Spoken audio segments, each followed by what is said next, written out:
Shore, we reclaim the land. Grit and glory in every strand. In Jersey Shore, we make our stand.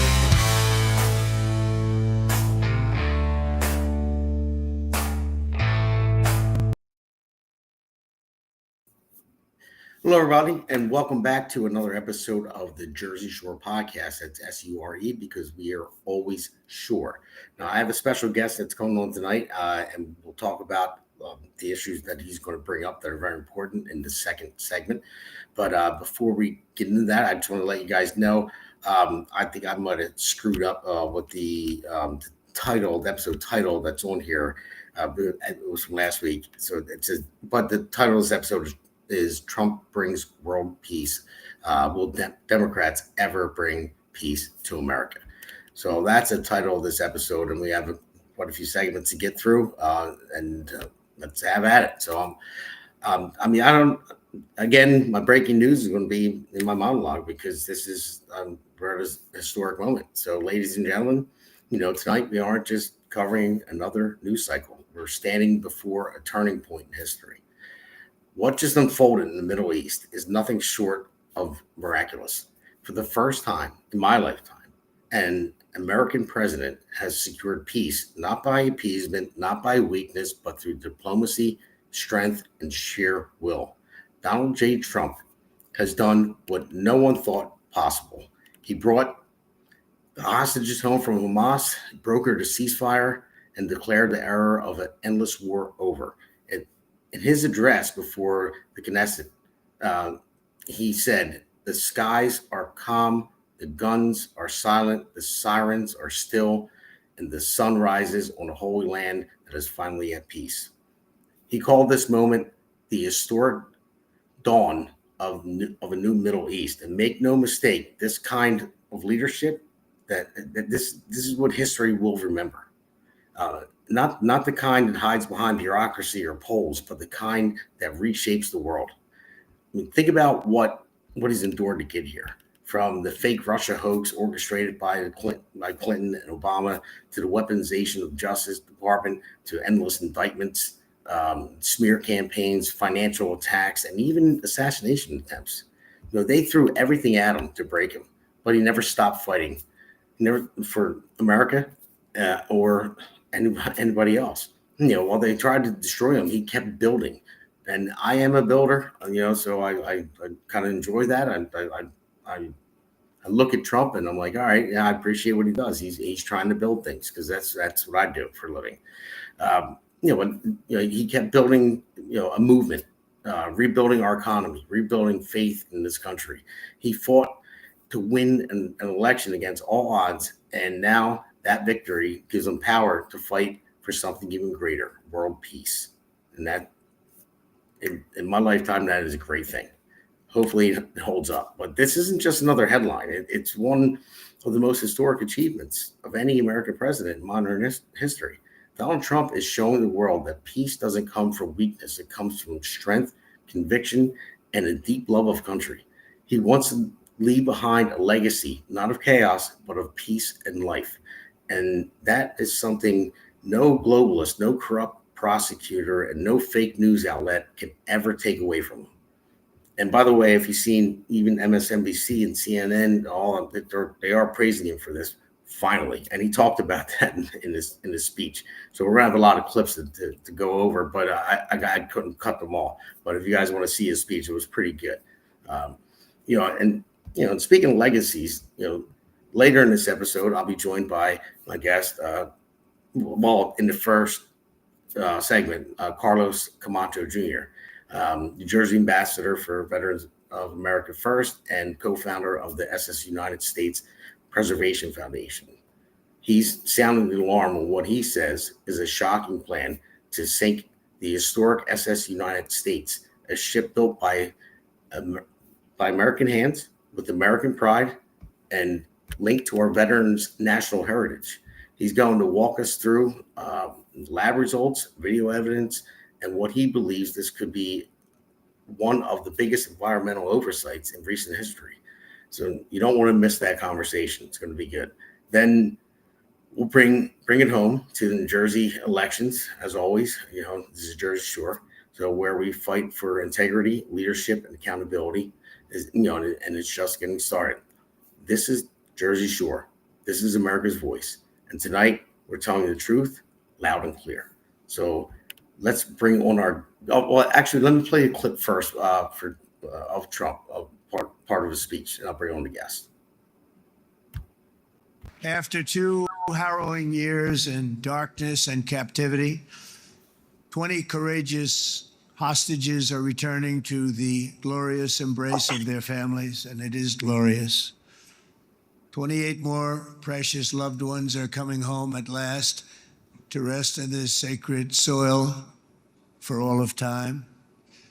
And after so many years of unceasing war and endless danger, today the skies are calm, the guns are silent, the sirens are still, and the sun rises on a holy land that is finally at peace, a land and a region that will live, God willing, in peace for all. So that's our president right there. So I want to bring on our guest. So Carlos Camacho Jr., how are you? I'm well. Thank you for having me on the show. All right. Well, great to have you on, man. Yeah, I mean, listen to that clip just there. How do you not love 47, 45, 47? Yeah. So no, absolutely, man. I can't believe this happened, but I just want to thank Justin Barbera for introducing me to you, and what we're going to get into in the second segment. When you told me about it yesterday, so I'd have a crash course on it really quick. So I'm going to let you roll with it in the second segment. But it is disturbing and it's scary, and it's something that definitely needs to be talked about. But in the meantime, I mean, what do you think about what's going on with Trump? I mean, I don't think any other president could have pulled this off. Well, first and foremost, I also just want to give a shout out real quick before we get into that. I also am New Jersey ambassador for Latinos for America First. So I want to make sure I give a shout out to them. Very, very important because we were key in helping to bring President Trump to the White House. So, but what he's doing, I mean, this is what we voted for. This is what, millions of Latinos got on there, millions of Americans, we voted for this. So he's bringing change. He's bringing, common sense back, and he's restoring justice. When you look at what happened over there and, what transpired, it was an absolute travesty. And to see how long all these things went on and, no justice was brought under the last administration. So, to see results happening and to see them in live action is just something that it's amazing. We actually have a president now that cares about America first. He cares about, things that are going overseas, within our borders. He's changing things. We're seeing it in real time. So, I'm proud of our president. I support him fully. I hope that he continues to be successful. And in a situation like this, I mean, this is true justice. This is, it's not going to replace those that were lost, but bringing back those that were captive, we set them free, and we did it with President Trump. So. Yeah, well, in the speech, before Knesset, Trump said this is the end of an age of terror and death, and the beginning of an age of faith and hope. Do you believe that optimism can hold, or are we looking at just a pause in the violence? No, I think it can definitely hold. I think, you see in the America First movement going on right now, and what people are pushing going forward, all us patriots, it's not something that's going to stop with this administration. It's going to press forward. He's basically laying out the blueprint of how to go. I think you're going to see peace going forward in a large volume as the administration moves through the next years. And that's not going to stop with this administration. That's going to go on, and that's going to continue with the next. And, we have a whole long list of leaders that will come behind President Trump. I truly believe that, the red wave is going to continue. I think that, we're going to have patriots stand up. We're no longer being lukewarm Christians or lukewarm patriots. we're standing firm, and it doesn't just stop at our borders. It extends beyond our borders. It crosses world borders. And you're seeing that with all the world peace that's going on. I mean, the man's been talked about, given the Nobel Peace Prize. I mean, he deserves it. When you look at what he's done last administration, this administration, he doesn't get the credit for it because of the things that have happened and transpired, in both terms, and it's finally coming to see, and it's really beautiful to watch. It's beautiful to watch the revival that's coming across the land. And I really, truly think that the peace is going to continue. You see me wearing the shirt right now with Charlie. I mean, like, he's inspired generations like Charlie, and tomorrow's going to be a special day. I mean, like, when you look at, what's going on, I mean, you saw revival as a memorial. You saw revival across the land. You see revival across the nations. You have other countries joining in. This president has really, truly inspired, despite all the tactics, things that they've thrown at him. And we're leading by charge. We're bringing that red wave energy, as Justin would say. And we are truly bringing that. And shout out to Justin for setting this up. Appreciate you, brother. Yeah, Justin, he's a great guy, and sometimes I tell him he's crazy because he has the momentum of like a bull in the china shop. He doesn't stop. That's why I love him. Yeah, I admire him for that, because at the end of the day, Justin, he's got a heart like mine. We shared some stories, some testimonies, and very, very similar. And that man's a patriot. He's been through a lot, and so have all of us. So we continue to press forward. There's a million stories, for America First, movement and the patriots that are fighting for tomorrow, for future generations of our children. And he's one of them. Powerhouse. And your voice just as well is a very important voice to have. We have to utilize our platforms to push change and bring real change to states, to the nation, to world borders. We have to do what is right. And I think we're at a time in our point right now where leaders like him, like yourself, myself, other people, we are leading the movements. We are leading the charge, and we're pressing forward. Well, I think that's what's most important. And the thing is, that you talk about Charlie Kirk, and by the way, I got to get my producer his T-shirts. I ordered them some. I was wearing one the other day. I ordered some as well. That it's something that we have to keep pushing, the message that Charlie Kirk had out there, the message that Trump is putting out there, and how he's leading, the global stage of peace and not hate. And that's why I label the show that will Democrats ever bring peace to America, because all they do is government shutdown for no reason, only because Chuck Schumer is afraid to get primaried by maybe Alexander Ocasio-Cortez or somebody else. But they went way past the line, and I think they're too far, that they can't come back.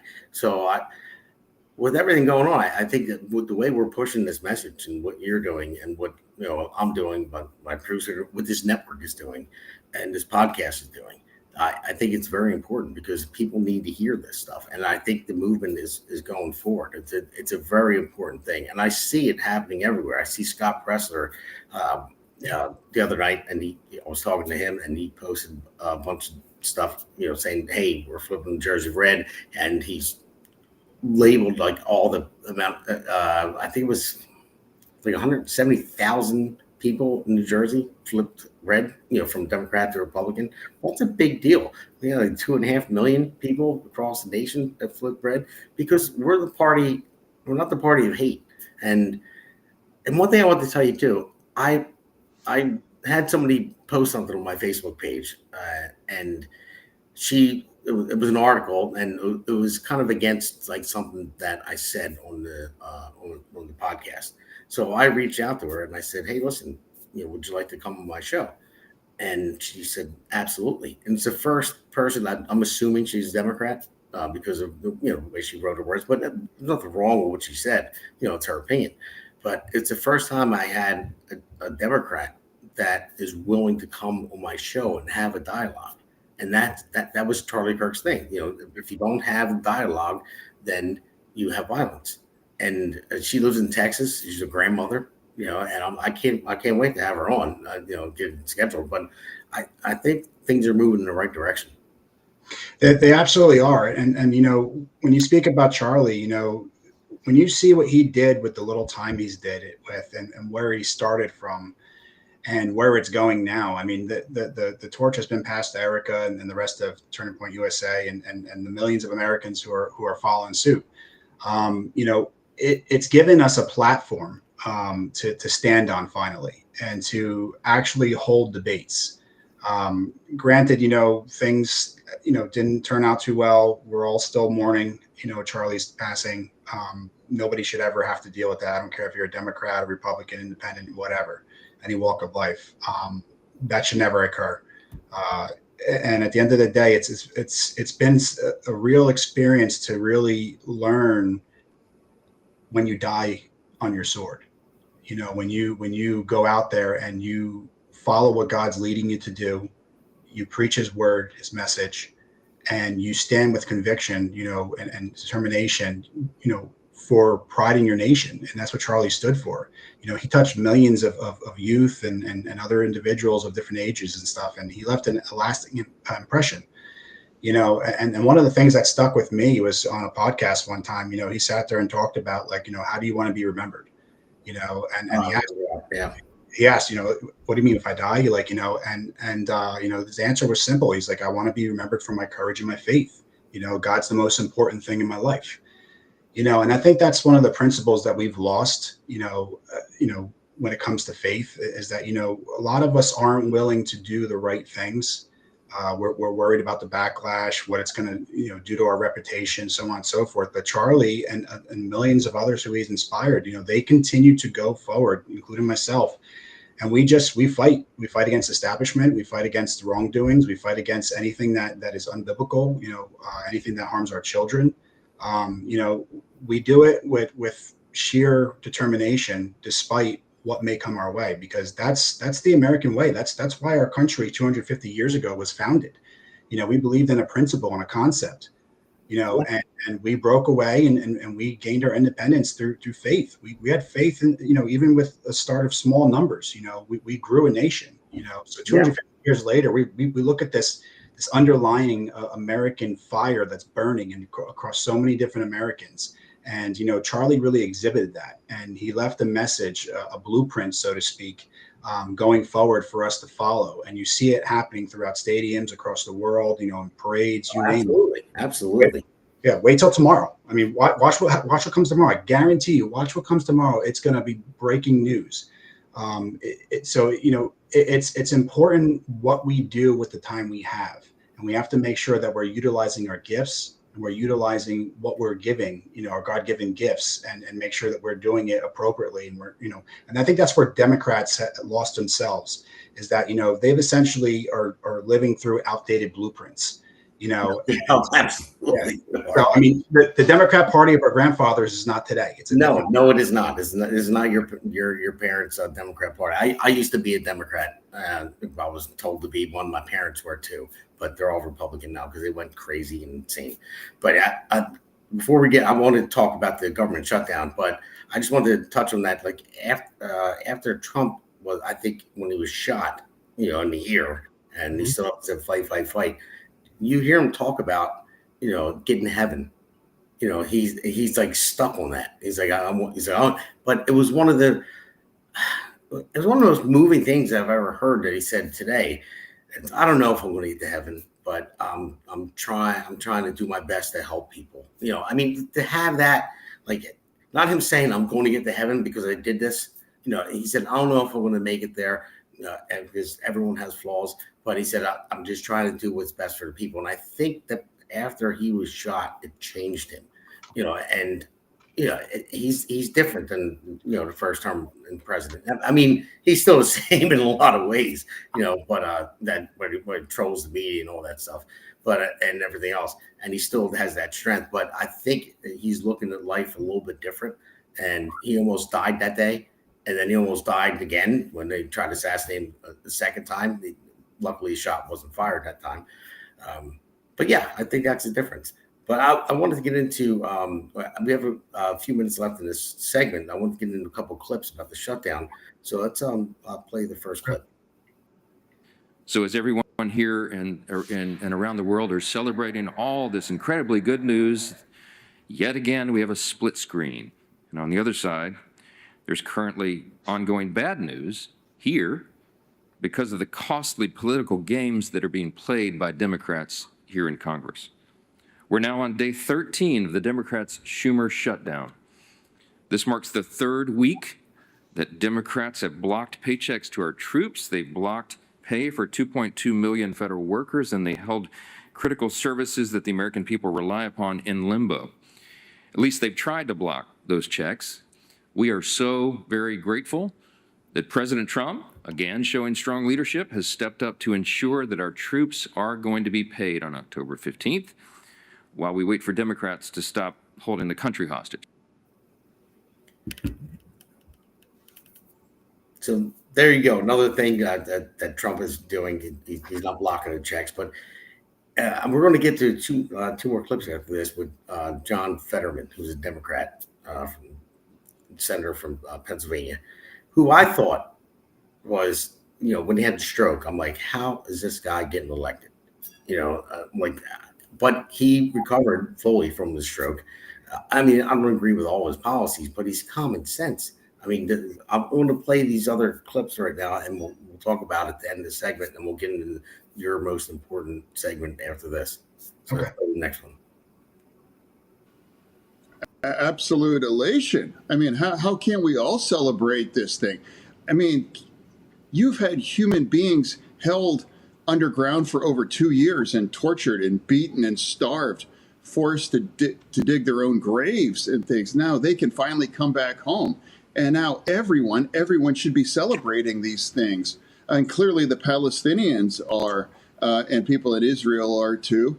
And now there are people in our nation, some of those aren't really celebrating or even acknowledging a thing. And that's part of the truth there too. It really was never about peace. It was more about an anti-Israel agenda. And now, why can't we all, whatever, where you are politically, this is a huge development, and this terrible, awful war is going to come to an end. Well, so there you go. You got that from him. And I just got to say, Justin Barbera just said, good evening, gentlemen. It's great to be a part of the Red Wave Energy. So, Justin, I don't know if you just came in now or not, but we gave you mad props earlier. So, but thank you, Justin. Appreciate it. God But bless but look at Fetterman. He's a Democrat, and Yeah. common sense. That's all it takes is common sense. And that's truly part of the red wave energy, is that, as you're watching it unfold real time, you're seeing common sense come back over to land. Biblical principles tell you, you have to have your house in order. Our house was dysfunctional.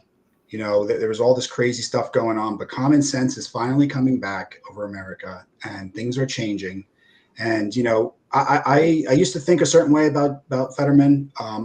He's starting to grow on me a little bit. I don't like you. I don't agree with his policies for the most part, but with regards to the common sense that he's exhibiting as a recent and stuff, that gives us hope that we can actually have a conversation across the aisle and actually agree on the important things. And Exactly. I think that's what's important, because it's sad that you look at the government shutdown, for example, and you see, only 4 Democrats, if my knowledge serves me right, that were the ones that signed for the CR. It was three and one independent. One independent. So there you go. So that's a sad number. And when you watched Democrats come onto the Capitol steps and say how they're blaming the Republicans and blaming President Trump, so on and so forth. You watch Hakeem Jeffries, everybody else come out of the White House right after the meeting and say, we're going to do this. And he boasted his platform and his position, in the Democrat Party and everything else. And it's like, you're throwing around your weight, but you're not using common sense. And at the end of the day, it's hurting the American people, because the thing I think that most congressional staffers and stuff, congressional politicians and everything, not all of them, but most, they forget their roots, where they come from, who they serve. They serve the people. So what you do in the chambers affects the people. You represent those people. So if you're you're pushing this radical ideology and you're doing this crazy things that go on, they're going to negatively affect everything. I could tell you, for example, I know first way of how working together despite your political views work, because I can tell you within our foundation alone, we have Democrats, Independents, Republicans, and we're all working for the same cause. We don't sit there and play political games within the foundation or anything like that, which we'll talk about the foundation afterwards in the next segment. But, and the same thing applies through many of my friends. There's plenty of people who have basic common sense, like Fetterman, who will do the right thing. Yes, you might have a different view, but they understand when the going gets rough and everything's on the line, this is what we have to do to help, and that's ultimately what it's all about. We got one more clip to play. We got like 2 minutes left in the segment. So let's roll this clip. And Correct. Each day, our case to fix healthcare and end the shutdown gets better and better, stronger and stronger, because families are opening their letters, showing how high their premiums will climb if Republicans get their way. They're seeing why this fight matters. It's about protecting their healthcare, their bank accounts, their futures. Senator, how is it possible that a government shutdown where we're questioning if our military is going to get paid is getting better and better for the Democrats? Well, for me, it's a hard rule. It's like I can't ever or will ever vote to shut our government down. It was wrong if the Republicans did these things. see, bring it back. Yeah. There we go. So see, that's what I'm talking about with Fetterman. Again, I don't agree with his policies, and that's fine. That's great. That don't agree, but you can still have common sense, and he will never vote to shut the government down. And that's why I'm happy that he's out there doing this, and he's getting slammed by his party. I mean, he really is. And I'll give the man's got to settle him. I'll give it to him. So I like that, and that's why we have a different party system. Because everyone looks at it in a different way. Like, I think it should be run this way. I think we should pass this, and that's fine. That's how it works. But as long as you have common sense, and not drag the country down, shut the government down because you're afraid to get primaried, or you want to have men and women's bathrooms or like crazy shit like that. So. That's why I'm actually a fan of Fetterman, even though he's someone that's willing to have the conversation. He's a Democrat going on Fox News, so there you go. Yeah, I mean, when you look at Fetterman, for example, I welcome it at the end of the day, because the more common sense that he exhibits on common policies and stuff and agreement, the more he's probably going to lean towards going red. And we've seen that happen. You've seen many politicians turn face and see the writing on the wall. And at the end of the day, I welcome that. Come back to the party of common sense. And I can tell you, based on government shutdown, it'll lead into the next segment as well, is that it's affect many federal agencies, oversights, you name it. I mean, it's affecting everybody through its whole, our troops, our federal workers. I could tell you that my fiance, she works for the federal government, and I can tell you right now, at the end of the day, we're affected personally here. I could tell you, I went through a 7-year battle of policies, healthcare, like you already mentioned, that have affected me through an injury from my last job and stuff. And now I'm getting slammed with these furloughs and stuff for my fiance and stuff like that. So families are experiencing difficulties across the nation for them to play games. And that's what the bottom line is. It's get back to work, do your job, do what you're elected for, because guess what? The rest of the nation only goes as well as you go. A well-oiled machine will go forward, otherwise it breaks down. And this is where the games have to stop. And that's what it's all about. So we're go to our next segment, take a break, go to the next segment, and talk about what your project is, because this is very important. I can't wait to get to it. And I'll let you roll with it, buddy, because I didn't have a lot of time to go over all the information. That's okay. We can always do another segment on another show later on to follow up. But yeah. All right. So let's take a break right now. The APN's The Pulse podcast is hosted by Alexandra Levine from the Alexandra Levine Life podcast.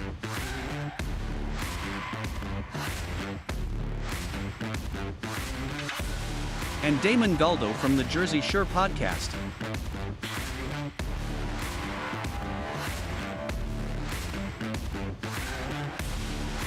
and Seth Eisenberg from the Conservative Corner podcast.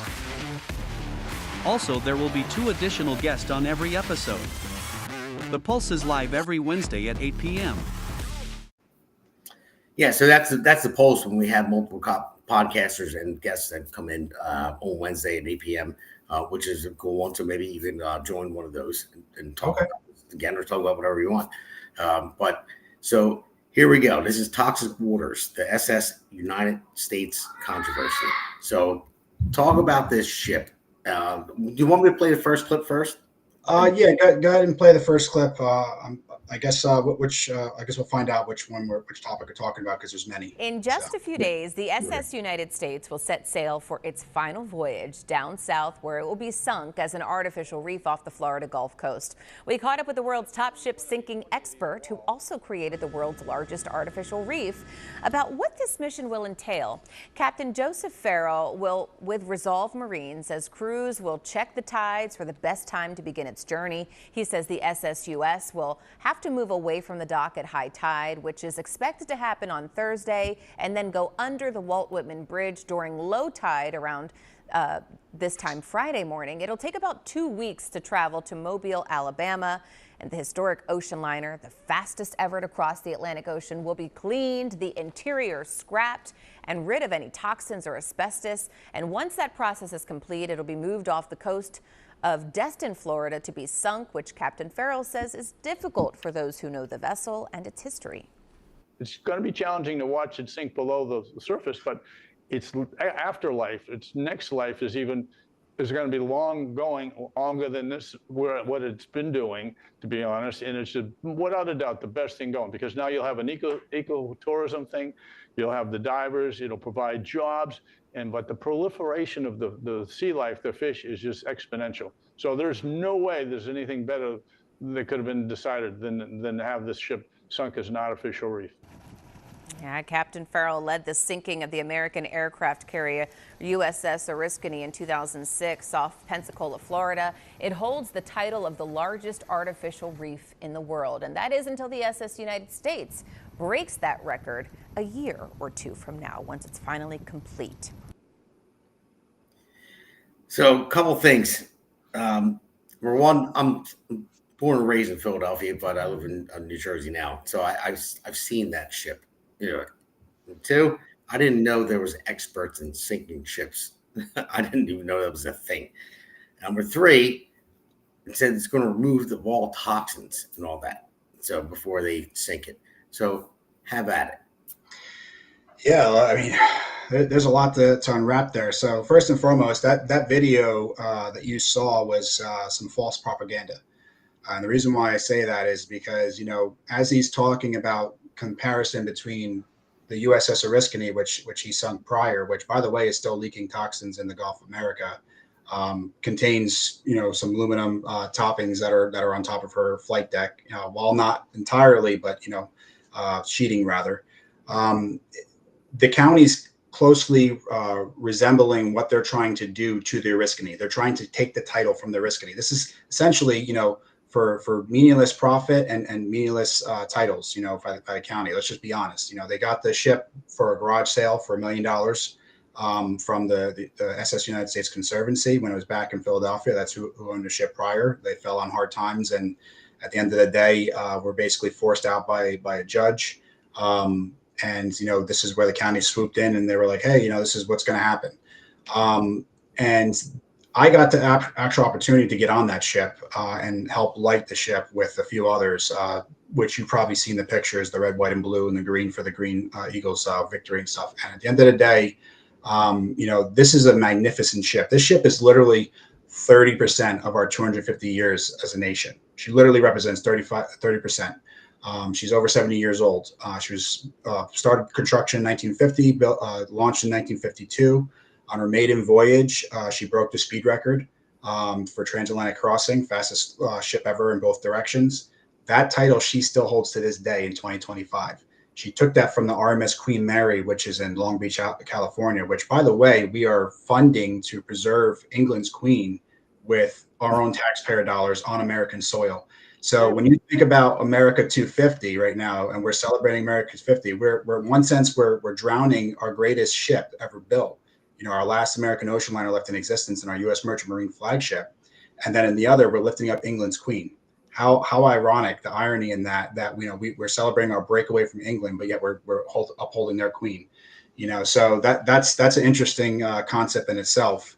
I want to also make sure you have time to jump in too. So if I go too fast, I talk fast. No, I want to let you run with this because you sent us some lab reports, showing extremely high chromium levels, and I know about chromium because I watched Aaron Brockovich and I dug it up in Jersey City when I was doing the building there, and it looked like kryptonite from a factory that used to be there. But tell us about the chromium and the paint that's on it that they can't remove or whatever it is. Because like I said, I didn't know about this. I just know what chromium is, and I know it's horrible and toxic. It's really bad. I went through it on a job site one time, but explain why it's so toxic. Yes. So basically, zinc chromate, is a primer base paint that was used from the 30s to the 50s. It was applied to almost every vessel, especially the United States. William Francis Gibbs, who was a designer, he engineered over 70% of our naval and merchant fleet of World War II that won the war. This was his baby, and I mean, he made sure that she was going to be preserved and she was going to be the best ship ever afloat.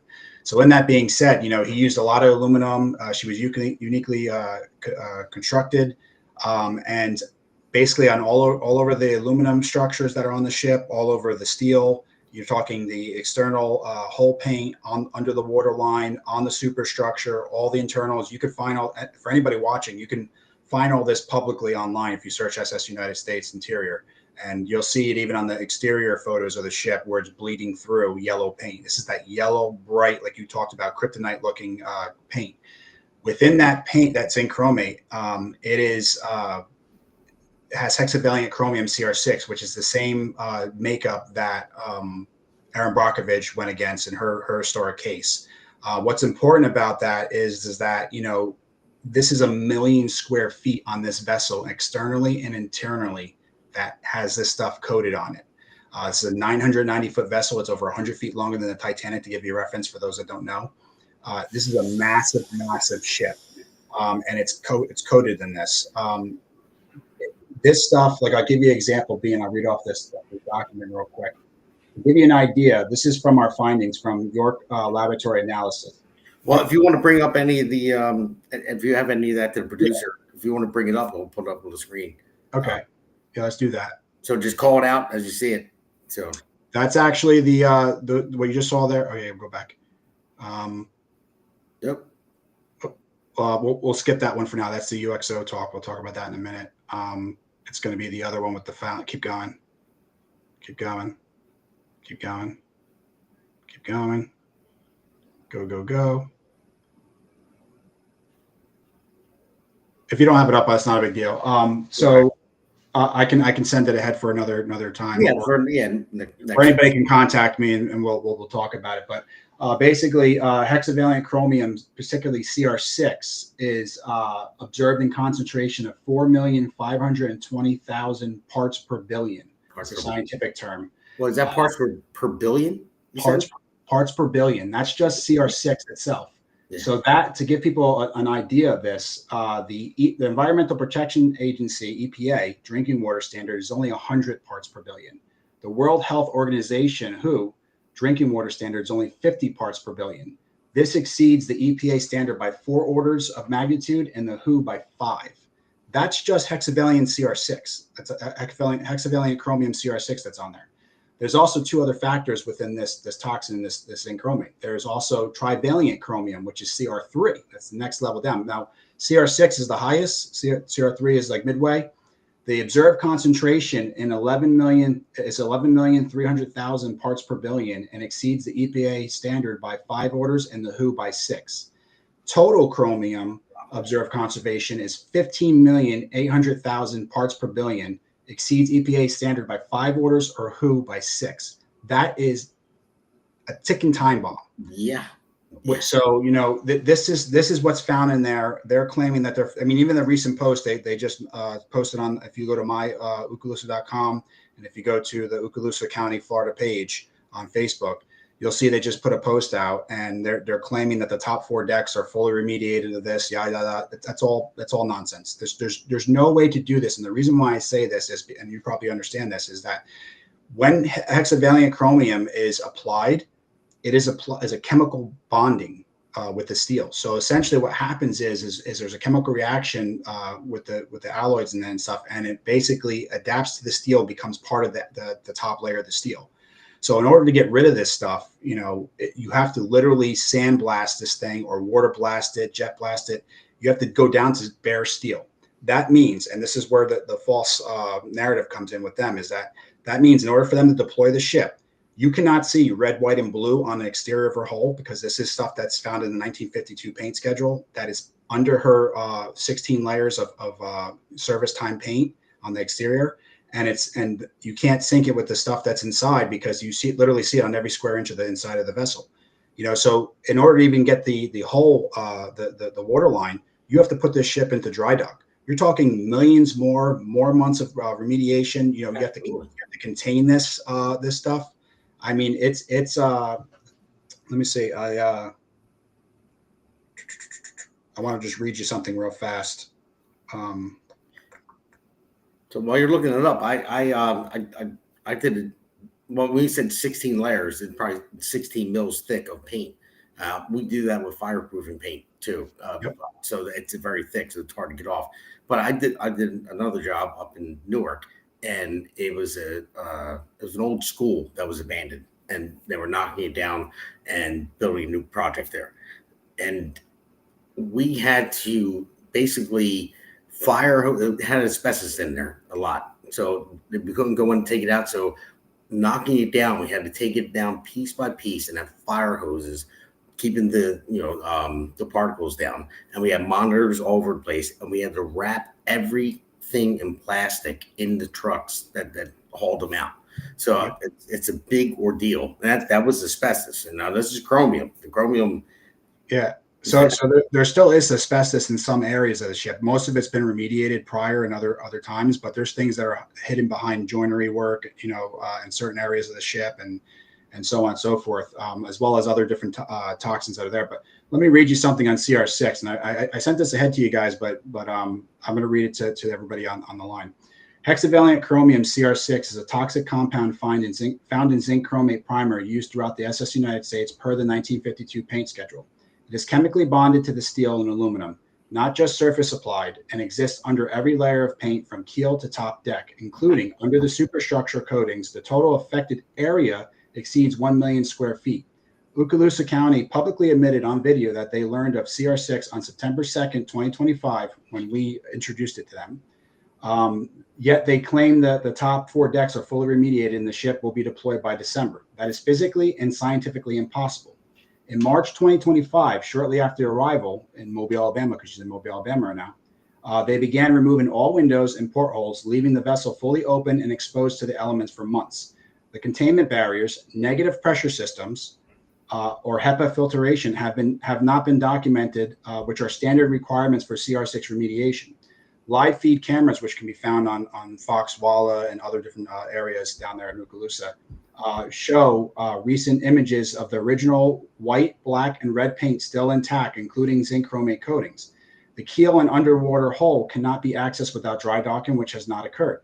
Zinc chromate bonds the steel and aluminum through a chemical conversion process. When applied, the hexavalent chromium reacts with the metal surface, forming a corrosion-resistant layer of metal hydroxides that etch into the substrate. Oop, we just lost that. Hang on a second, bear with me. My phone decided to. That's spiritual warfare there. do you want to play that video of them talking about it? Yeah, we can do that, but I have it back. I just want to just get through this real fast because this is important. So bonds to the surface. This creates a chemically integrated matrix that becomes part of the metal itself. It cannot be removed without aggressive mechanical or chemical stripping. That's a very important factor. Proper CR6 remediation requires a multi-phase process. Here's the process. Hazardous assessment and sampling to identify CR6 concentrations and penetration depth. This includes surface wipe tests, bulk sampling, and air monitoring. A time frame for this is 4 to 8 weeks minimum. Number 2, containment setup uses sealed poly barriers, which we talked about, negative air pressure systems, HEPA filter air scrubbers, and decontamination chambers. The time frame for that is 2 to 4 weeks per zone. Number 3, mechanical or chemical removing uses abrasive blasting or chemical stripping agents. This generates hazardous waste, like you were talking about, and airborne CR6 dust, requiring full PPE and OSHA compliance. That time frame is 6 to 12 months minimum for a full vessel. 4, waste handling and disposal under EPA manifest. All removed materials must be contained, containerized, labeled, and transported to licensed hazardous waste facilities. The time frame is ongoing throughout the remediation. 5, post-remediation verification through surface wipe tests, air sampling, and clearance inspections to meet federal safety thresholds. That time frame is 2 to 4 weeks per section that they do. Wow, 990 foot.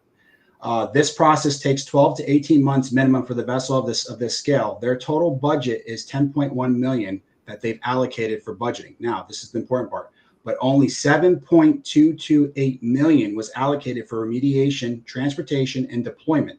And that amount is not to exceed the contract awarded to Collin Marine, the designated remediated contractor.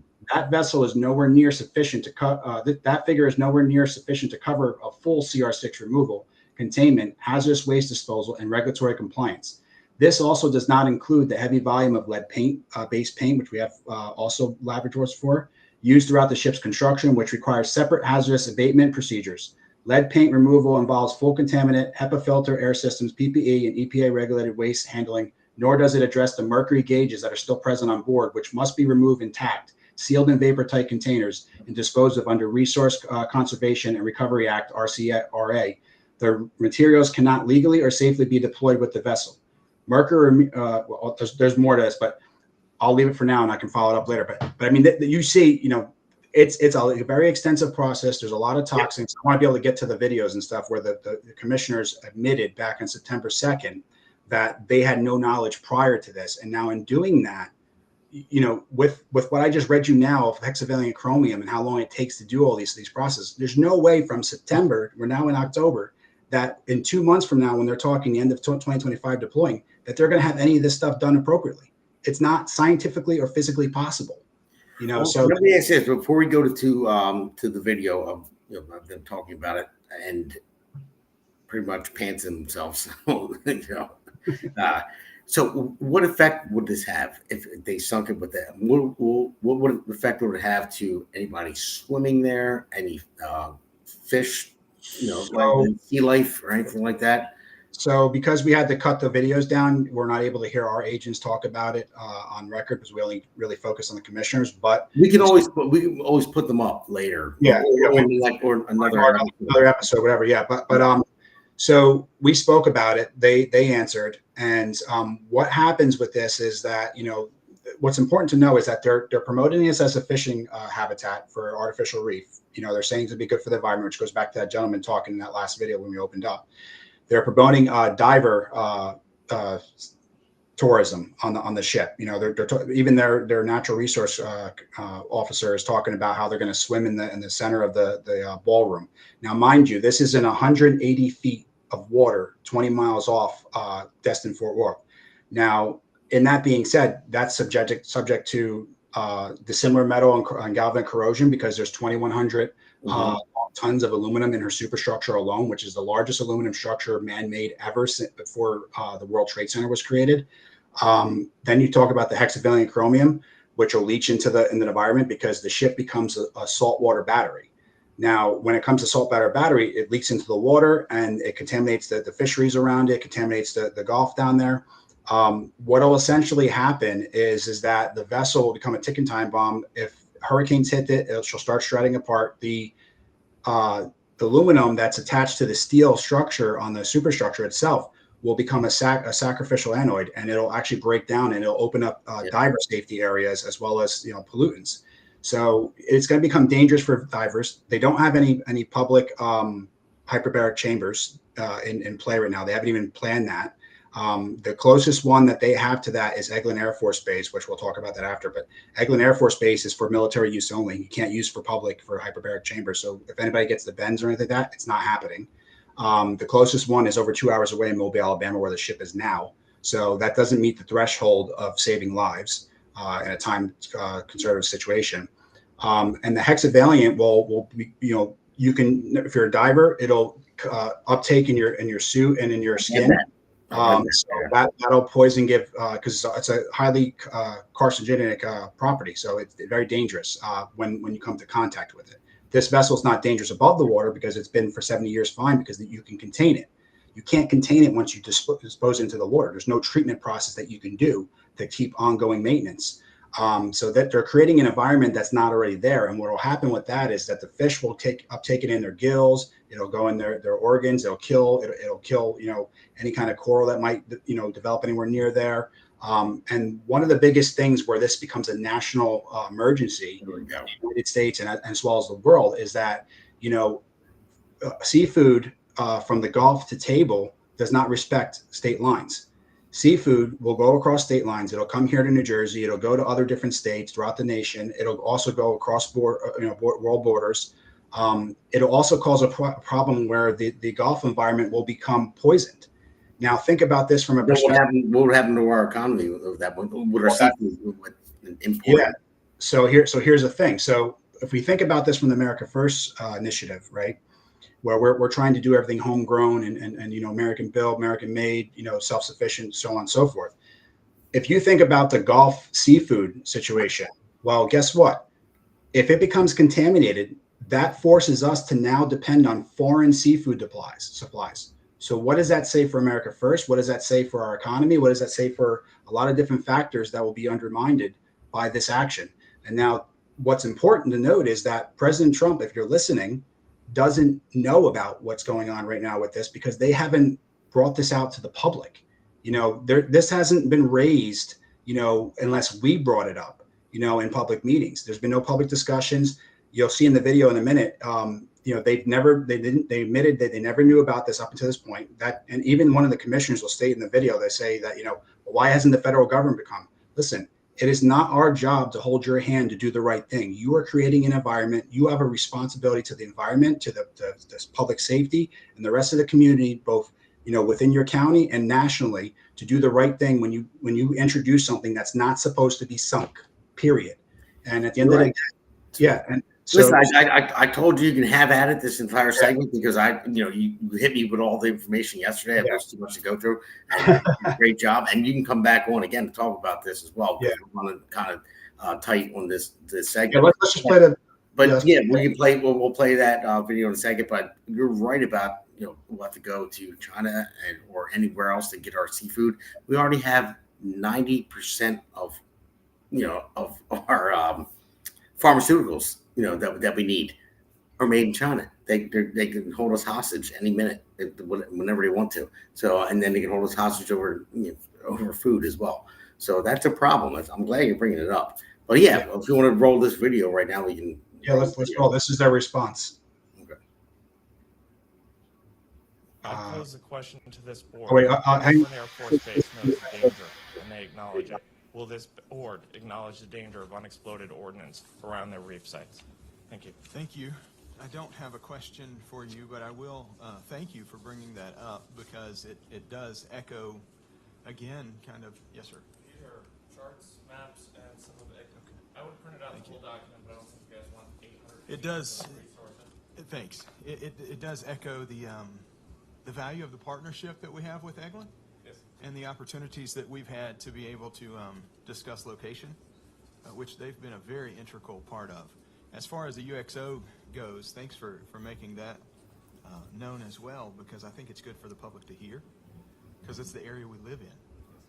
Last year, within the last 2 years, I believe there were 8 UXOs taken out of our bay in about 12 inches of water, I think was the most shallow. So it's definitely something we deal with, but we still go and boat and swim and snorkel in the bay as well. The partnership we have with Eglin is tremendous because they'll be able to notify us when the area can be open and when the area will be closed. And so it really does help knowing that we're in such a military-heavy community, and to see how that interworking takes place already. So thank you for that. That's all we had for public comment. If anyone else from the public desires to speak, please complete a speaker card with Mr. Tomacek in the back. So that video right there was actually the UXO conversation. Yeah. So in about 2 minutes, explain to the listeners out there what that was about. Yeah. So that was a public admission that they haven't up until this point admitted that their public safety has been compromised because they have people swimming around in UXOs, which is unexploded ordinances. These unexploded ordinances are within these 3 LAR sites that is under the SAJ permit. And that being said, what this means is since World War II and beyond, they have the Eglin Air Force Base down there has held test firing training. I mean, literally from World War II, there's all kinds of bombs. Bombs roll around in the sand and with currents and so on and so forth. And it's uncharted territory. They don't even know where these items are. Now, when you think about the hexavalent chromium, for example, you're taking basically a littered ship and you're sinking it where it's 990 feet, 52,000 tons. You're going to drop it on UXOs, unexploded ordinances. You don't know where these are. You know, whether they detonate on explosion, on contact, or whether they sit, unexploded at the moment and then they blow up when people are diving in it. You know, you're essentially are creating a mustard gas. This is crazy, man. I wish I had more time to look into it, but when Justin put me through it yesterday, he started telling me about it. I'm like, I got to have you on to talk about it. This is insane. Yeah. So quickly on the UXOs, we'll have to touch on that on another time. But you could, if you have the documents up there, if you could pull it up on the screen while we're talking. This document that you see, if you go all the way back to the beginning, the cover page, that's the LAR sites that you see there. So right there, that is actually can be found on Eglin Air Force Base, Florida records. That is their actual document that they wrote up. And if you go to the next one, it goes into depth about all the different bombs that they've estimated to pull out of the water, so on and so forth. If you keep going to the next one, it goes into explanation there. If you guys want to screenshot it, tell us about it. Go to the next one. And then this is the area that they talk about. If you go to the next one. And these 3 boxes here are the LAR sites that they're proposing to put the ship in. Now, between the hexavalent and the UXO conversation, this is a serious scenario. And as you heard the commissioner there, he publicly addressed a great partnership with Eglin Air Force Base. So you basically just threw Eglin Air Force Base under the bus and said that you're in partnership with it. So I'm curious, Eglin Air Force Base, reach out to us. Have they actually had a good relationship? Did they know about this? Because up until this point, the commissioner admitted that, on record, they have not, disclosed this to the public the same way they haven't disclosed the hexavalent chromium. It's only until we brought it up, then he confirmed, oh yeah, we know about it. Well, why isn't the public aware of this? Why isn't, anyone else aware of this in the reports when purchasing this vessel and deploying this? This should all be going to EPA, U.S. Army Corps of Engineers, Eglin Air Force Base, whoever's involved. They haven't done that. So I don't know if you quickly have the video from the hexavalent talk, but you also see, even if I have to do it at a different place, a different time, you'll see the commissioners admit on record. One of the commissioners comes out and says flat out, if it's such a big deal, and I'm paraphrasing, but if it's such a big deal, why hasn't the federal government come in and done their job? Well, it's not the federal government's job to hold your hand. These matters as it gets worse and worse. This is your responsibilities as the commissioners who have been voted into office to uphold the public safety and to work for the people. This is your responsibility to do the right thing. And you sure as hell should not be doing this to a historic vessel, by the way, which is on the National Register under 990000609, has the same historical significance as Mar-a-Lago herself, the president's home. We're not going to bulldoze the president's home to build, high rises. Why would we sink our U.S. Merchant Marine flagship in the Gulf of America during our 250th to pollute the waterways? I mean, come on. I mean, think about what this is going to have with a negative pushback. Well, I'll tell you what, because we got to go to the next segment. Our White House correspondent, Alexandra Levine, she has to get down there and bring this up in the press room. So I'll go right along with her. Please invite me. Listen, Mr. President, if you're listening, you have to do something about this. There's too much on the line. As you see, we have all the evidence, the documents. I mean, samples, if you need EPA to test them, we have more. We need to do something about this because this will become a national crisis. And if we don't handle it, this will have repercussions that will echo through generations. And we will be known as the movement, the presidency, the generation that sunk the United States and poisoned the Gulf of America.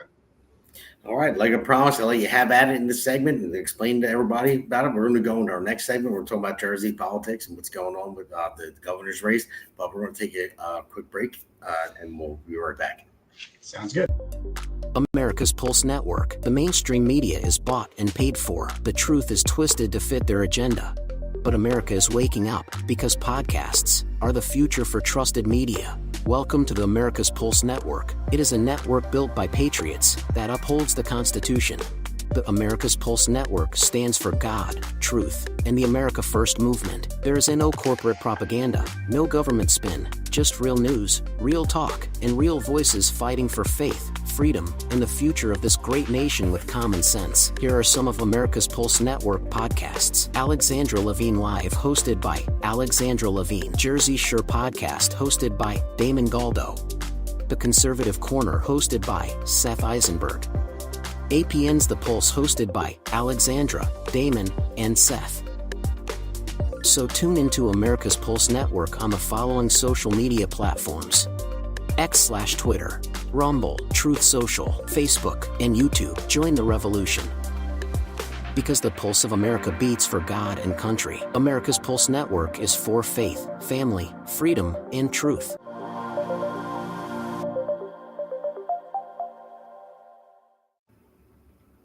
All right, welcome back to the next segment. Now, this segment, we got a lot going on in Jersey right now. So I labeled this segment, Jersey Strong, the local Frontlines. And it's important because we had Jack Ciattarelli was just in the debate with Mikey Sherrill. And Mikey Sherrill kind of went a little unhinged and accused him of killing tens of thousands of people. So now he's actually suing her for defamation, which was stupid because Jack basically, he pointed out in the campaign that she was not allowed to walk with her class because of some cheating scandal, when she was in the military, I think it was Air Force, whatever. And she wasn't allowed to do so because she was part of it. We don't know what it is. He asked, for her to talk about it and say what the deal was.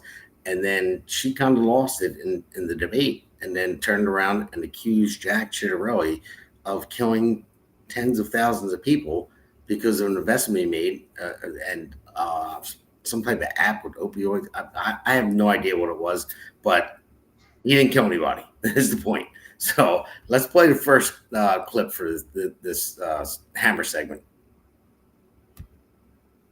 Good morning to you, Hazel and Dan. Razor-thin margins will lead to some pretty tough words. That's exactly what went down earlier this week when those two candidates faced off head-to-head. They were talking about everything: energy prices, abortion rights, property taxes. But there was one exchange in particular that now has Jack Ciattarelli saying he is going to sue Mikey Sherrill. Listen in. By working with some of the worst offenders and saying that opioids were safe, putting out propaganda, publishing their propaganda, while tens of thousands of New Jerseyans died. As he made millions, as these opioid companies made billions. Now, the back and forth continued. Ciattarelli lobbing retorts regarding Sherrill's involvement in a cheating scandal during her time at the United States Naval Academy, and he has asked her to release her disciplinary records. Listen in. Got paid to develop an app so that more people could get more opioids and die. But here's the fact. College graduation. I got to walk at my college graduation. And I'm so glad that you then went on to kill tens of thousands of people in New Jersey, including children. Ciattarelli's campaign claiming Sherrill cracked under this pressure about questions surrounding her refusal to release her disciplinary records at the Naval Academy and the fact that she did not attend her graduation. Now that campaign is vowing that they are going to punch back off the debate stage. They say that they are going to be filing a lawsuit next week for defamation. The hits keep coming as we are now just weeks away from voting. Well, and there you have it. I mean, I apologize. I think I said Air Force. It was Naval Academy that she was in, and she couldn't walk with her class because of some type of cheating scandal. And she accused Jack Ciattarelli of killing tens of thousands of people. So he's filing a lawsuit for defamation, which he should. I mean, that's ridiculous. That's absurd on its face. But that's how the Democrats work. They will just sling mud as much as they can and see where it sticks. But the good thing is, we're out there. The Republicans are out there. We're making a statement. We're waking up to what's going on. We're done with the far left stuff, and that way, I mean, all these lawsuits, these defamation lawsuits, you have it in Gloucester County, not defamation. You see the clerk changed the ballots illegally. So our county chair and our state committee leader for Gloucester County, who spoiler alert is going to get the Patriot of the Week award, went toe to toe and fought to get the ballots changed because the judge ruled that it was illegal for that clerk to do so. So basically, they broke the ballots down. It was supposed to be in column, and they broke it all apart. And the Republicans spent roughly about $26,000 to vote this column, and then they changed it illegally. And the judge ruled it was illegal, and then they go back and say, okay, well, you have to pay back the $26,000 that they spent on promoting this column. That was it. So then they appealed it again, and they won on Friday that they're going to change the ballots at the ballot box when you go to the polls. But the mail-in ballots, the damage is already done. So the Democrats they only spent $26,000 to cheat, pretty much. So on the mail-in ballots. But that's the case with this. I mean, what do you think about the Democrats cheating? I mean, let's just get real. I mean, one thing out of that entire conversation that I hear between the video and what you're speaking is accountability. We have to have accountability. And, when you talk about Mickey Sherrill, which can we just address her by her real name, Rebecca? That's something that I was. That's real name? Really? That's her real name. Where Mikey came from? I think it's her middle name, but I actually gotta give credit. Jarrett Branch, TPUSA. He spoke on record, and he introduced me to that, and that's another avenue of where the public doesn't know. Like, we didn't know what her real name was. We didn't know about the scandal and everything that Jack talked about. When politicians or candidates are running for an office, you need to be transparent about who you are, what you stand for, where you come from, and where you're leading us. And in that conversation, accountability is everything. And we have not experienced that with the Democrat Party. I mean, you could look at Mickey, and I'm going to just come out and say it. She's a Kamala 2.0. I'm going to be straight with you. And my wife said that first. She says that she coined that, and they're calling her Kamala Harris of New Jersey. She's like, I'm the first one that said that. I coined that. She did say that like 2 months ago. Yeah, let's just be honest. I mean, she was I forget what the question was, but she was asked a question on a public debate, and she didn't know the answer. She was just completely silent. Didn't know how to respond. And when you think about it, that's not what we want for our children, for our future. Especially when I heard her talk about publicly. She was talking about how she wants to basically take away the parents' rights and basically preach us transgender and have fun with that. Have fun with that. I don't co-parent with the government, so have fun with that. Yeah. That's why I'm working on campaigns with Jack Rang and Peter Sykes right now for Assembly. Been trying to help Jack Ciattarelli out as much as I possibly can. That's why I'm running for Congress again. There's no way I don't co-parent with the government, and that's one of my major issues. You're not going to teach my children things that they don't need to hear, and now I don't want them to hear. I want regular curriculum, math, science, history. I don't need to hear about gay, transgender, whatever. If you're gay, transgender when you're an adult, have at it. It's your life. Fine. That's it. That's exactly it. Is that I don't have a problem with you if you want to live your life the way you live, but leave the kids alone. And I think I was just down at the Wildwood rally, Return to the Wildwoods. Thanks, big shout out to Cape Gob and Mike Donahue. Yeah, I didn't see you there, man. I wish I would have met you there. I was in the VIP section rolling around and stuff like that, but yeah, we were like kind of like line and stuff. Spoke with Scott and everybody else. But long story short, one of the things as you heard, and you mentioned, Alex, got on the stage and she sat there and said, and Ray chanted, "We don't co-parent with the government," and that's it's no different than biblical values. We don't co-parent with the enemy. I'm going to say I coined that one too in 2021, and I'm going to say it was stolen from me. But yeah, I mean, you saw how many people showed up there. You saw how many people showed up at Trump's rally in Wildwood which I was also there. I mean, you keep going. You see what the movement's doing, where we're going, and why we've had enough with the rhetoric. You go with the government shutdown. They can't lead. They do these divisive tactics. They separate the people, whether it's through a government shutdown, whether it's through race, through gender, through this. It's an old blueprint, as I go back to what I said before, that they're following. It no longer works anymore. Get it through your head. It does not work. The people are waking up. People are done being lukewarm Christians, lukewarm patriots, lukewarm Americans. We are taking back our country. We have had enough, and that is it. It's not going to work. Her campaign is not going to work. When you can't be honest, it's like a car salesman. If you can't be honest with the purchaser, how are you going to maintain business? How are you going to maintain a good rapport with those customers? You're not going to do that with the people in Congress either. The Congress needs to go back to the government, get rid of the government shutdown, go back to the Capitol, get back to work, stop this divisive tactics, reach across the aisle, work with your fellow constituents, shake hands with Republicans, shake hands with Democrats. Enough of the divisive stuff. We have to serve the people. And that's why future leaders like myself and others who are going to eventually run, we're going to run on those platforms, because at the end of the day, we're tired of the divisiveness. We're tired of the separation. We're tired of people not working for the people. It's we the people for a reason. That's right. And we have a few minutes left in the segment, but I just want to tell you, I never thought that I was going to run for office. Never. Like I said, I'm a union carpenter. I'm a superintendent. I build commercial buildings. I love what I do for a living. I really do. And then I said it before, quick story. I had a buddy of mine that challenged me to run for Congress in 2021. He said, I'm tired of hearing you talk about stuff. If you run for Congress, then I will make you a website and all that stuff. And I dismissed him. I said, what are you out of your mind? I said, I'm not running for Congress. And then I ran into a guy the very next day. I pulled over to gas in Princeton. That's where my job was at the time. And I had a great conversation with someone that was running for Congress. And I said, buddy, I'm sorry, I can't vote for you. I don't live in your district. And he said, well, you seem pretty passionate. Why don't you run for Congress?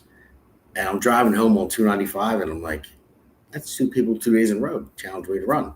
So I came home and I told my wife, I said, I'm running for Congress. And she said, no, you're not, a-hole. That was her response. She's like, how are you going to do it? I said, I'll figure it out. So I figured it out. It was a struggle, but now I'm running again. I was asked to. I didn't think I was going to, because I'm trying to build this network, this great America's Pulse network, and all these great podcasts and Conservative Corner. Well, I'm sorry. I should have started with Jersey Shore, Seth. You're in my mind. So I started with Seth's, but Jersey Shore, Conservative Corner, Alexander Levine Live, and even the Base Mother is not part of the network, but is always on the Pulse, which is great. But that's what we're trying to do. We're trying to get the message out there, and you are welcome to come on anytime you want, man. It was a great interview. Everything you talked about, I know there's a lot more to talk about with the tons. But yeah. So after this, so we're going to go to another quick break and go into the Patriot and Loser of the Week award. It's one of my favorite segments. I get to trash people and give people props. So I just want to say one quick thing before you go to break, and that's I can tell you recently I was on Monmouth University with a few others trying to get students to come out and vote. And what I can tell you in a Democratic state, and this is where it's important, I got to talk to all the youths and everybody else that's out there in the state of New Jersey, including my Latinos. You have to get out and vote. Don't stand in the middle. Don't say you're not going to vote just because you don't like a candidate. Your vote matters. We have to vote. Vote for what's closest to your heart. Vote for what is, aligns with your principles and your values, and godly values. Because at the end of the day, we pretty much got kicked off that campus, and they were told us, listen, you can't be here doing this. And we're just telling people, listen, get out and vote. We're just trying to get people registered and vote. So that's the thing that you're combating against the states like blue states and so on and so forth. At the end of the day, it is very important for everyone to get out and vote with your heart, not with your mind or what you're thinking about, because somebody said it on TV. Get out and vote. It's very, very important. Every election matters. Damn right it does. So, all right, let's go to the next segment. Take a break. Welcome to America's Pulse Network. This is APN's very own White House correspondent, Alexandra Levine. This is so amazing and miraculous. We've never had a president in the history of our nation doing this. And we hope to God that he continues doing this forever and ever. Thank you. God bless you, everybody. And God bless President Trump. And God bless you. Hello, everyone. This is Alexandra Levine with the America's Pulse Network. I am the White House correspondent right here in the heart of D.C. as President Trump is celebrating 250 years of America and the military. Subscribe and follow America's Pulse Network on the above social medias.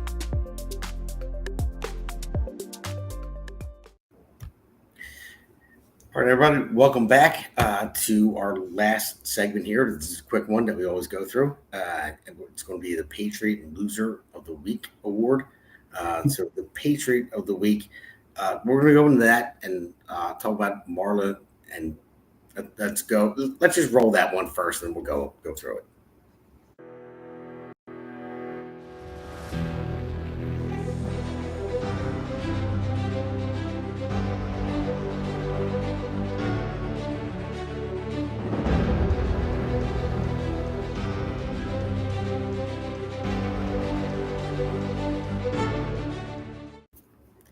So Marla is the state committee leader for Gloucester Township. So she is.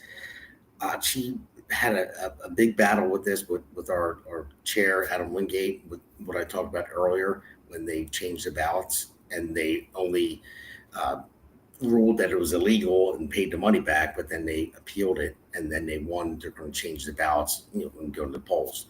But Marla did a great job, so she gets the Patriot Week Award. So thank you very much, Marla. I appreciate it.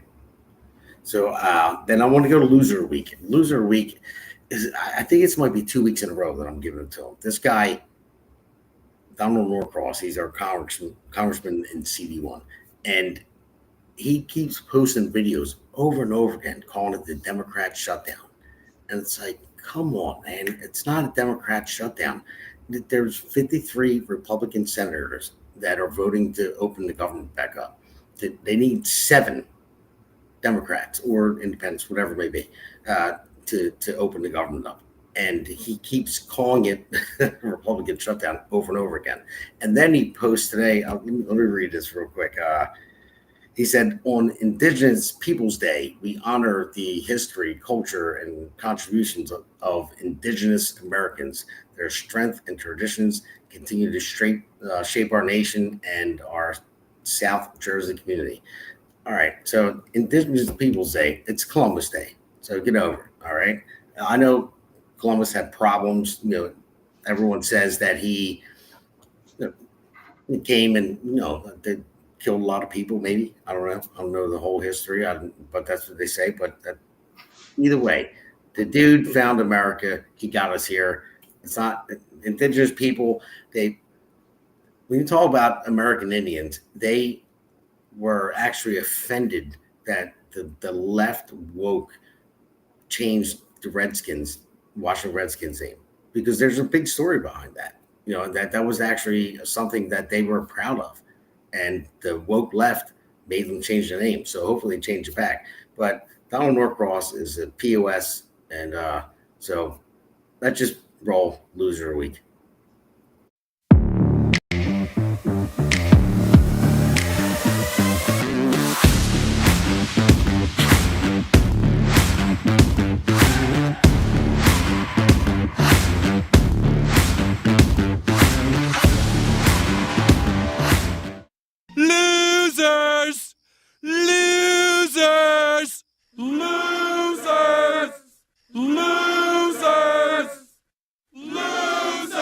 shut up!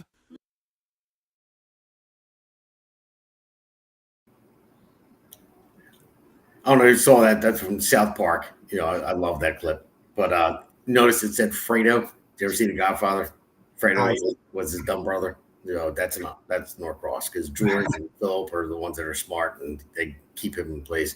So I call him Fredo all the time. Every time we post something, I say Fredo, Fredo, Fredo. And he probably hates the hell out of me, but I don't care. Absolutely. But so we got a couple things that we're going to go through real quick. We're having an event that's coming up, and I hope I get this in order. So my producer, okay, there you go.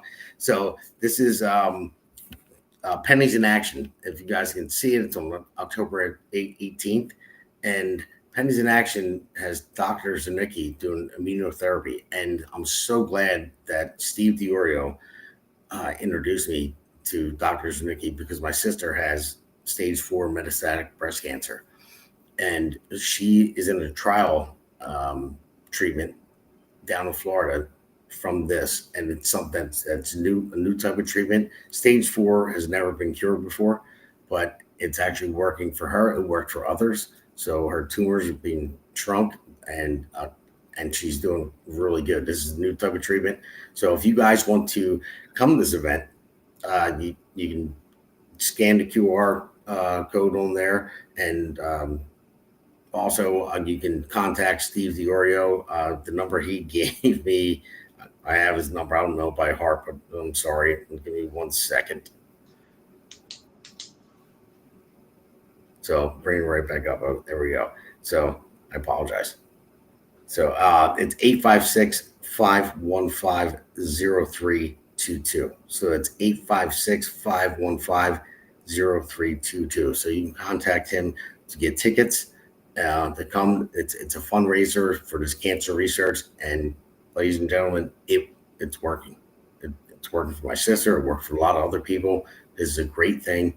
So if you have the time to come there and make it and buy tickets, they need the help to get this through. It's no chemo. It's immunotherapy. It's an awesome. You guys can look it up yourself and see what it's about. But it's awesome. Amen. So next thing, where are we going to next? We're going to go to Seth. Seth is the angry pirate. I can call him Seth Eisenberg.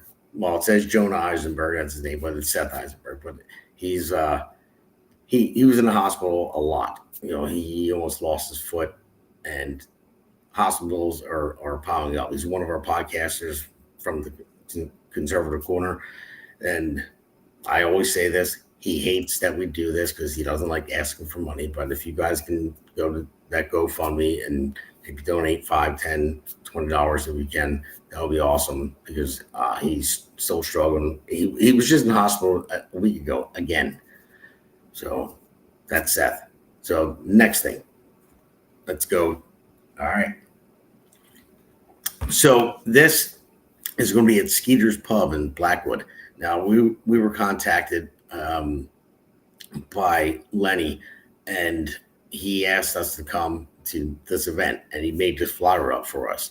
And so we're on there, and this is, it's an election party on November 4th, and we're on a live stream from here. So, and Seth is actually driving up from there. Alexander can't make it.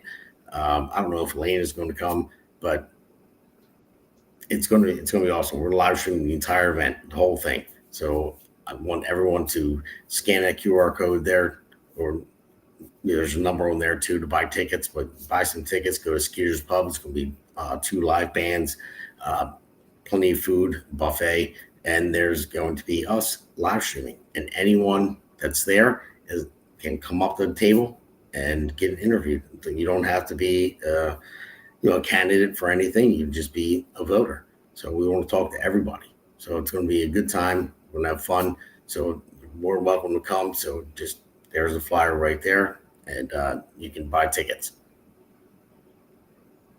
All right, Carlos, man, thank you very much, man, for coming on. Yeah, I want to say one more quick thing, because I didn't say it before. first and foremost, thank you for having me on. I appreciate you. I appreciate Justin for setting this up. I appreciate everybody that went into Damon, everybody else who went into creating this podcast. I wanted to just quickly say, because I didn't say it before, if anybody is interested, www.ssus, spell out preservationfoundation.com. You could find our website. On there, you'll find our petition, our GoFundMe. You'll find the America 250 Maritime Heritage Act, which is a bill proposal that I presented to congressional and senatorial offices to save the ship and help our veteran community and America First initiatives. That's under the tab up top, you'll see. Go check that out. If you have any questions, my number is on there. You can just direct text me. I'll answer your questions. Also, I'll be in DC the next 2 days starting tomorrow. So if there's any legislative, politicians, anybody who's, whether senators, congressmen, whoever's on here listening, I'm more than open to meeting with you while I'm in DC, especially you, Mr. President, or RFK. Please, let's set up a meeting. And I just want to tell you, everybody else in the state of New Jersey, especially my Latinos, get out and vote. Let's turn New Jersey red. Let's do this. And let's keep the red wave energy going. I love it. Let's get this man a press pass. So that's what I'm saying. So, all right. Thank you for coming on. Thank you.